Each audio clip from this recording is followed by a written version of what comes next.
நித்திர விட்டு எழும்பும் போது ஏதாவது ஒரு கனவு காண்டிருப்பீங்க. அந்த கனவை நீங்க சொல்லுவீங்க, ஐயோ நான் இன்னைக்கு ஒரு கனவு கண்டேன். ஆனா அதுல ஒரு இடத்துல நான் இங்க நின்றேன், திரும்ப வேற உடையில நின்றேன், திரும்ப வேற ஒரு இடத்துல நின்றேன்.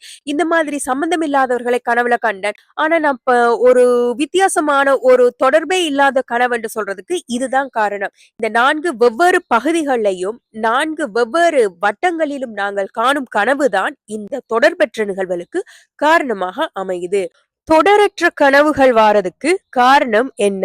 போன வீடியோல கனவுகள் நடக்குமா அத பத்தி சொல்லியிருந்தேன். இன்னைக்கு நான் என்ன சொல்ல போறேன்டா, சில கனவுகள் தொடரற்ற சம்பவங்கள், அதாவது தொடரற்ற நிகழ்வுகள் ஒரு படமாக எங்களுக்கு கனவுல வந்திருக்கு. அதுக்கு காரணம் என்ன?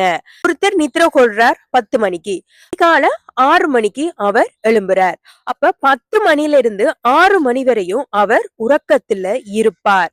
அந்த உறக்கம் என்ன மாதிரியான உறக்கம்? அதாவது நாங்க தூங்கும் போது ஒரே மாதிரியான மனநிலையில இருப்போமா? இல்ல. அதாவது ஒருத்தர் 10 மணிக்கு தூங்குறார், அதிகாலை 6 மணிக்கு எழும்புறாங்க. அப்ப 10 மணில இருந்து 6 மணி வரையும் இருக்கிற அந்த நேரத்தை ஒரு 4 வட்டமாக நீங்க பிரிச்சு கொள்ளுங்க. அதாவது 10 மணில இருந்து 6 மணி, 10 மணில இருந்து 12 மணி வரையும் ஒரு ஒரு வட்டம் வந்து யோசிங்க. 12ல இருந்து 2 இரண்டாவது, 2ல இருந்து 4 மூன்றாவது, 4ல இருந்து 6 மணி வரைக்கும் 4வது. இந்த மாதிரி 4 பகுதிகளாக அந்த உறக்கத்தை பிரிச்சு கொள்ளுங்க. இப்ப அந்த ஒவ்வொரு 2 மணித்தியாலங்களும் இருக்கு தானே, அதாவது அந்த 2 மணித்தியாலங்களை 4 பகுதிகளாக மீண்டும் பிரிச்சு கொள்ளுங்க. அதாவது அந்த 2 மணித்தியாலத்துல ஒருத்தர் நித்திரைக்கு போகும்போது ஆழ்ந்த உறக்கம் இல்ல, நித்திர, அதாவது நாங்க ஒரு மேலோட்டமான நித்திரைக்குள்ள போறோம். நாங்க ஆழ்ந்த உறக்கத்துக்கு போவதற்கு முன்னுக்குள்ள ஒரு நிலை, ஆழ்ந்த உறக்கத்துக்கு போறோம், அதற்கு பிறகு நாங்கள் ஒரு இறந்த நிலையில 4வது நிலையில இருப்போம். இந்த மாதிரி இந்த 4 பகுதிகளும் இந்த 4 வட்டத்திலையும், அதாவது 10ல இருந்து 2 நான் குறிப்பிட்ட இந்த 2 மணி நேர இடைவெளிகளை 4 தர திரும்ப திரும்ப திரும்ப வரும். அதாவது கனவுகளின் வட்டம்னு சொல்லுவோம். தொடர்பற்ற உருவங்கள், தொடர்பற்ற நிகழ்வுகள் எங்கட கனவுல வாரத்துக்கு காரணம். அதாவது ஒருத்தர் அந்த 10 மணில இருந்து 12 மணி வரைக்கும் ஒருத்தர் ஸ்கூல்ல படிக்கிற மாதிரி ஒரு கனவு காணுவாங்க. 12 மணில இருந்து 2 மணி வரைக்கும் அதே அவங்க ஏதாச்சும் ஒரு திருமண வைபவத்துல கலந்து கொள்ற மாதிரி ஒரு கனவு காணுவாங்க. இந்த மாதிரி வெவ்வேறுபட்ட நிகழ்வுகள் வெவ்வேறு இந்த இடைவெளி நேரங்கள்ல அவர் கனவாக காண்பார். ஆனா இந்த ஒவ்வொரு 2 மணித்தியாலத்துல நடக்கிற நிகழ்வுகள் ஒரு தொடரானதான் இருக்கும். அதாவது 10ல இருந்து 12 மணி வரை அந்த டைம்ல அவருக்கு காண்ற கனவு ஒரு தொடர் நிகழ்வா இருக்கும். ஆனா இந்த 4 வெவ்வேறு நிகழ்வுகள் சம்பந்தப்படும் போது அதிகாலை 6 மணிக்கு அவருக்கு நித்திரையில இருந்து முழிப்பு வருது, அதாவது முழிச்சு கொள்றார். நாங்க நித்திரையில இருந்து முழிக்கும் போது குறிப்பிட்ட 1 செகண்ட் 2 செகண்டுக்கு தான் நாங்க கண்ட கனவுகள் எங்களுக்கு ஞாபகத்துல இருக்கும். அந்த 2 செகண்டும் நாங்க அந்த கனவை போஸ்ட் பண்ணி என்னடா கனவு நாங்க கண்டோம்னு சொல்லி நாங்க அந்த பிக்சரா படமா நாங்க ஞாபகப்படுத்தும் போது எங்களுக்கு அந்த கனவுகள் ஞாபகத்துல இருக்கும். அந்த 1 செகண்ட் 2 செகண்ட்ல நாங்க முழிக்கும் போது எங்களுக்கு ஞாபகத்துல வர கனவுகள் உதாரணத்துக்கு ஒரு 0.0001 ஒரு விதமான கனவுகளாக மட்டும், அந்த ஒரு நிகழ்வுகள் மட்டும்தான் எங்களுக்கு ஞாபகத்துல இருக்கும்.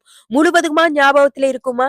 இல்ல. ஆனா ஒரு குறிப்பிட்ட சிலர் இந்த கனவுகளை ஞாபகப்படுத்தணும் என்று நினைக்கிறவங்க, இந்த பிரபஞ்சத்தோட தொடர்புல இருக்கிறவங்களுக்கு இந்த கனவுகள் அந்த 1 செகண்ட் 2 செகண்ட்லயே அவங்க கண்ட கனவுல கிட்டத்தட்ட ஒரு 30 வீதமான பகுதிகளை அவங்களால மீட்டு பார்க்கக்கூடியதாக இருக்கும்.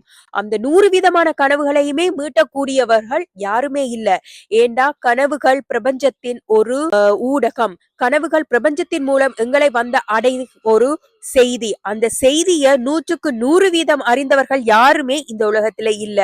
ஆனால் பிரபஞ்சத்துடன் தொடர்பில் இருந்தால் 30 விதமான கனவுகளை நாங்க எங்களுக்கு திரும்ப திரும்ப திரும்ப ஞாபகப்படுத்திக் கொள்ளலாம். அதாவது சில எங்களுக்கு மறைக்கப்பட்ட உண்மைகள் கனவின் மூலம் எங்களுக்கு வரும். அந்த நேரத்துல நாங்க காணும் போது அந்த கனவு எங்களுக்கு ஒரு செய்தியை சொல்லும். அந்த செய்தி என்னன்னு பார்த்தா நாங்க ஒரு தொடர்பற்ற நிகழ்வா இருக்கும். அந்த நிகழ்வுகளை நாங்க அனலைஸ் பண்ணி பார்க்கும் போது அது ஒரு மெசேஜை எங்களுக்கு சொல்லிட்டு போகும். நாங்கள் கனவு காணும் போது எங்களுடைய ஆத்மா அந்த கனவு காண்ட இடத்துக்கு போயிட்டு வருமாம். இத பத்தி நிறைய பேர் சொல்லுவாங்க. நாங்க ஆழ்ந்த உறக்கத்துக்கு போனது உறக்கத்துக்கு முன்னிலை, மேலோட்டமான உறக்கம், ஆழ்ந்த உறக்கம், இறந்த நிலை. இந்த இறந்த நிலை என்ற ஒரு பகுதி இருக்குத்தானே, அந்த நேரத்துல நாங்க காண்ற கனவு, அந்த நேரத்துல எங்களுடைய ஆத்மா அந்த கனவு காண்ற நாங்க எந்த இடத்த காண்றோமோ அந்த இடத்துக்கு அந்த ஆத்மா போயிட்டு வரும்னு சொல்லுவாங்க. அது உண்மையா? இத பத்தி நானும் நிறைய இடங்கள்ல யோசிச்சு பார்த்துட்டே இருக்கிறேன். சில இடங்கள் எங்களுக்கு தெரியாது. சில நபர்கள் எங்களுக்கு தெரியாது. ஆனா அந்த இடங்கள் எல்லாம் எங்கட கனவுல நாங்க கண்டிருப்போம். சில தெரியாத பெயர்கள் ஒரு கனவுல ஒருத்தர் பெயரே எங்களுக்கு தெரியாது. ஆனா அவங்களுடைய பேர் எங்கிற கனவுல வரும். அதெல்லாம் என்னண்டு இந்த மாதிரி நிறைய கனவுகள், நிறைய விஷயங்கள் எங்களை யோசிக்க வைக்குது. சோ என்னுடைய கேள்வி என்னண்டா, நாங்க கனவு காணும் போது எங்களுடைய ஆத்மா அந்த இடத்துக்கு போயிட்டு வருதா? இன்னுமே இதுக்கு எனக்கு விட தெரியல. நான் விடைய தேடிக்கொண்டிருக்கிறேன். உங்கள யாருக்காவது இதுக்கு விட தெரியுமா? உண்மையாவே அப்படி எங்கட ஆத்மா அந்த இடத்துக்கு போயிட்டு வருமா? சோ அத பத்தி உங்களுக்கு யாருக்காச்சும் தெரிஞ்சா கமெண்ட்ல சொல்லுங்க.